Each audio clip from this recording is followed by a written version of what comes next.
Welcome back to Entitled r slash Entitled Parents, where EM yells at OP because there's a birthday party the same day as hers.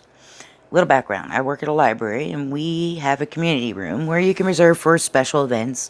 So we get a lot of birthday parties or family reunions. We've even gotten one wedding and a couple of funerals before. I don't know why at a library, but whatever. This EM came today to pick up the keys. She reserved it for a first birthday. As she arrived, she noticed people were in the room already. And that's where it starts. Update note. This happened maybe about an hour ago, so should get an update Monday from boss. EM. Excuse me. I came to pick up the key. Okay, cuts me off. EM. I see there's someone already in there. Me. Oh, let me check. Yep, they're in there till 1:30. You have it at 2. Everything should be good. Ian. Well, I wanted to decorate and now I won't have time. 1. Who needs a crap ton of decorating for a party no one will remember in 5 years? 2. Why did you show up at 12:30 for a party at 2? 3. Why do you need that much time to decorate a 1-year-old birthday party? Me. Sorry, ma'am. There's nothing I can do. You'll just have to wait your turn. And that's when I knew I effed up. She began to raise her voice, enough for my coworker in circulation to hear. Yeah, this is ridiculous. We reserved it 3 months ago over the phone, and my party starts at 2. Who set up my reservation? Now, as we only have one system and one login, it doesn't say who did what, and as it was months ago by this point, and over the phone, we don't know who did it or when. Me. I don't know, ma'am. It doesn't say who or when, but you have the room from 2 to 4 o'clock. There's another family at 4:15. EM really began to lose it. EM. I never had this problem before. This is stupid. I don't get time to set up, and I don't get time to relax and have a great time. And it has just been done all in 2 hours. She aggressively signed the key form stating she picked it up and left. I thought that was the end of it. I was wrong. 1:30 rolls around and the family in question is leaving. EM comes in, I shit you not, 1:32 to complain that they're not gone yet. I have to state that she does not have the room till 1. She asks when our director will be. I told her Monday she plans to call and complain. I'll update you guys if anything happens. Let's see. Here's another r/. 11-year-old ES harasses us in the women's bathroom. ED fights my dad. First post on the sub. Smiley face. Cast. Me, at the time, 13-year-old. MM, my mom. MD, my dad. FFs collectively the husband and wife who are family friends. They had their 5-year-old daughter with them. ES, entitled son. 11-year-old. EM, entitled mom, old enough to know better. ED, entitled dad, anger management problems. This event happened several years ago, so I don't remember the exact quotations, but events as I describe them are still pretty clear in my memory. Scene: a nice Italian restaurant in a large Texas city. The place is only moderately busy due to it being after lunch before dinner when we dined there. My parents and I were on vacation visiting family friends, so we decided to go out to eat at a nice Italian place that was family friendly. Since there was a younger child with us, at some point MM and I went to use the bathroom together. MM and I all used only the only two stalls there. ES and EM come in while we are quickly using the bathroom. ES doesn't even wait a minute before getting impatient. This kid is around 11 and did not belong in the women's bathroom to begin with. He got on the floor and began to look under the stall doors, so I naturally shrieked. He then goes to look under the stall that MM is in and peeks in there too, and kicks her door. MM and I both quickly finish, and me being a quiet child, I let MM handle it. She raised her voice at EM and ES for harassing us, but did not curse at EM. MM probably only said 2 sentences in total. EM gave a sorry response back, along with the lines, "He's my baby boy, just let him." This lady did not give two craps that her near pubescent son looked at two females half naked in the bathroom. ES literally cackles in MM's face. Cackles? The heck? This kid was definitely old enough to use the bathroom on his own, thinking more on this day as an adult, even if he had an invisible disability that MM and I didn't notice. ED could have taken ES to the men's room. We leave the bathroom and go back to the table our party is at. They asked what was wrong. Given that MM rightfully looked PO'd and I was crying, MM tells them that MD and FF then stand up, their seats looking around the restaurant for where the entitled family is sitting. My parents decide not to make a scene and plan to tell the waiter upon his return. A few minutes after that, EM, ED, and ES come over to our large table, and ED starts laying it out to us. My guess is that EM and ES went back to their table telling them some sob story about MM and I being mean to ES. He yelled and cursed at us, and reminder, 13-year-old me and young 5-year-old were at the table, demanding to know who yelled at and abused ES. MD starts to stand and said that ES was one harassing MM and myself, and that he should not have been in the women's bathroom anyway, being that old. My dad didn't even get to finish that sentence before ED goes to him and pushes him back, knocking him into his chair to the ground.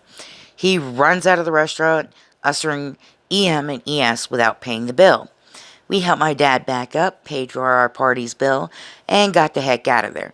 That was probably the scariest experience I had on a trip. By that age anyways. And my dad experienced back problems for several months after the incident. We couldn't go to the police because the restaurant said they didn't have cameras inside the premises. I didn't know the phrase blank stain existed before joining this sub, but man, if it ain't accurate at times.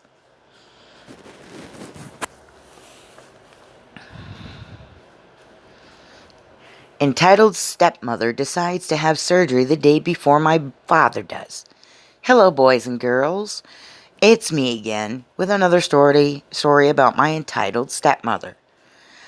For those of you who haven't read my other stories, here's a link to the first that gives you a detailed history of her life being in my life. To make a long story short, though, my father married my stepmother 14 years ago when I was 8. She's kind of been the wicked stepmother that you see in Cinderella, and just give a brief example of this, she's been verbally and emotionally abusive to my father's sister and I since she has been in our life. She puts my father through thousands of dollars in debt due to her not having a job and endless shopping sprees, and my father hasn't divorced her because he has a fear of being alone, and at this point in time, he says it's cheaper to keep her. A full explanation of this is in the post above. My stepmother likes to think the world revolves around her. She's a hypochondriac with many alignments and has a pain pill addiction. To put the pain pill addiction in perspective, when my siblings had their wisdom teeth taken out, she wouldn't let them take their pain meds because they were addictive, and she was sneaking them for herself. That was the nicest she had ever been for a whole week. She's currently trying to get on disability for kidney stones. Yes, kidney stones. Though she quit her nice paying job 10 years ago and tried to work at McDonald's for 3 days before getting fired for cussing out the manager. She says she couldn't see the buttons on the register, but we live in a small town and I knew people in middle school. My family has a history of back problems. My father has a few discs screwed up in his back, and a little over a year and a half ago, it got to the point where he was having shooting pains down his thigh. couldn't do his manual labor job, and was walking with a cane at the ripe age of 44.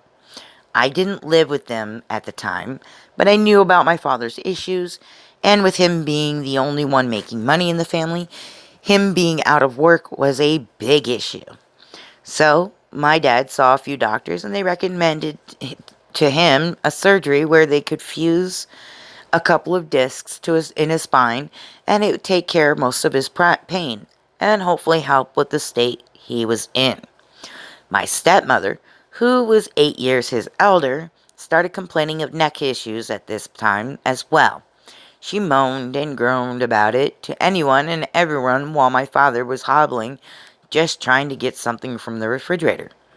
My dad scheduled his appointment about a month in advance so he'd have everything lined up. My mother knew this date very well, and she knew she'd be expected to help him out after surgery. She started seeing her own doctors and complaining about very similar pains in her neck that sounded like the ones in my father's back. The doctor she saw also recommended a very, very similar surgery. She scheduled a date for the day before my father's.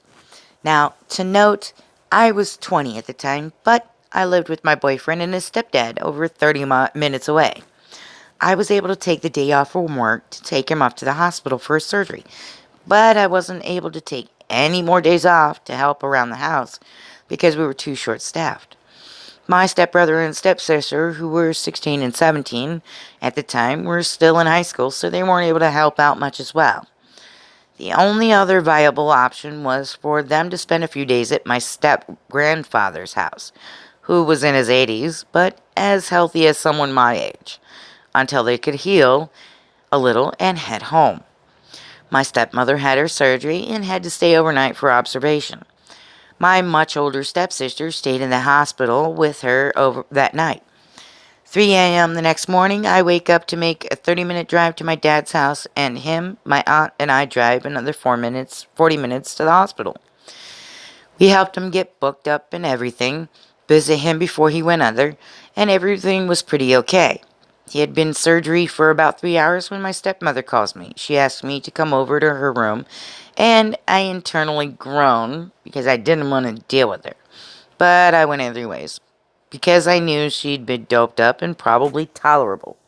I walk in the room and she was sitting on the bed in a neck brace, loudly chewing a piece of gum. She never asked me about my dad, who she knew was in the operating room.